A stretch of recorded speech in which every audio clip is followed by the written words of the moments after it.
Want to see someone systematically disprove everything you have read about trading stocks and expose how and why you will consistently lose money if you aren't doing it right? Click the link in the description to check it out for yourself. But now for today's video. The question, how are volume and price action used in trading? Answer by John Morgan. Some of what I write here might not be agreeable to some folks here, especially if you specifically trade only regular equities. Volume is, with instruments that have a fixed supply like shares, the most important indicator out there. Even for futures, volume is still extremely important, especially if used in conjunction with open interest. For Forex and cryptocurrencies, volume is still important, but often not an accurate and quantifiable indicator because there is no central exchange for these instruments.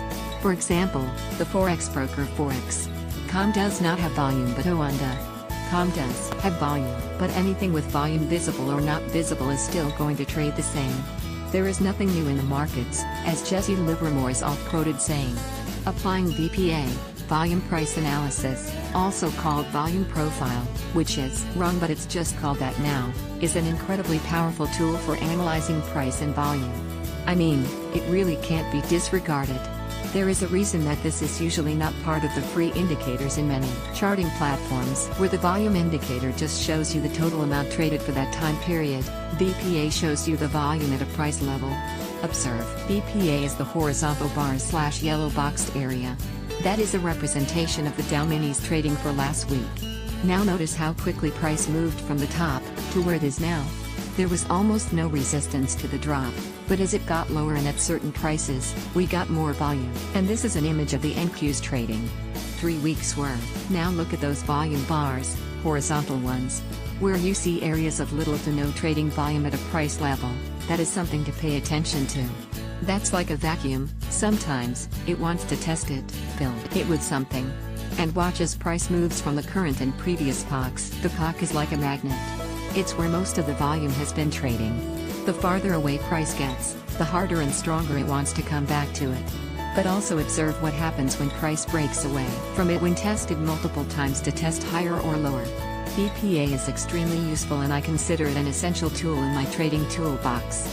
I would consider it even necessary to form a long-term bias in futures trading. Note, regarding futures traders, I know a lot of them, like me, don't use charts at all or often because we use things like jigsaw tools or bookmap. It's just a superior platform for futures trading. Answer by Jason NG. By volume and price, you have just named the only two things that forms the whole basis of technical analysis.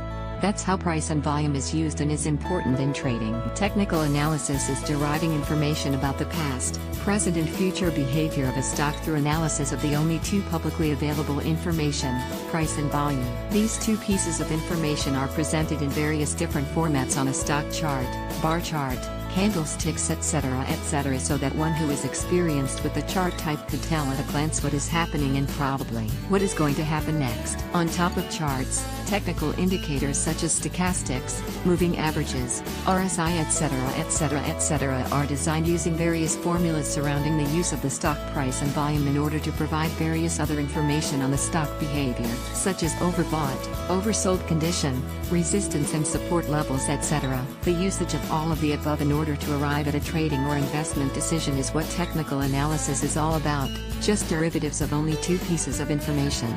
How comprehensive can that be? That's why, technical analysis alone will not be sufficient to make consistently profitable investment decisions. This is because looking at any form of technical indicator in isolation never gives you the correct picture. All technical indicators must be interpreted within the framework of the overall business cycle and market cycle in a top-down approach. A bullish signal means a very different thing when interpreted within the framework of an overall bearish environment or bullish environment. This is why fundamentals plus technicals is the only way to go in order to arrive at the correctly conclusions. I personally follow a 9 steps process which you can see towards the bottom of this page. Stock options picks for explosive returns. Answer by John Farrington. What trading volume shows us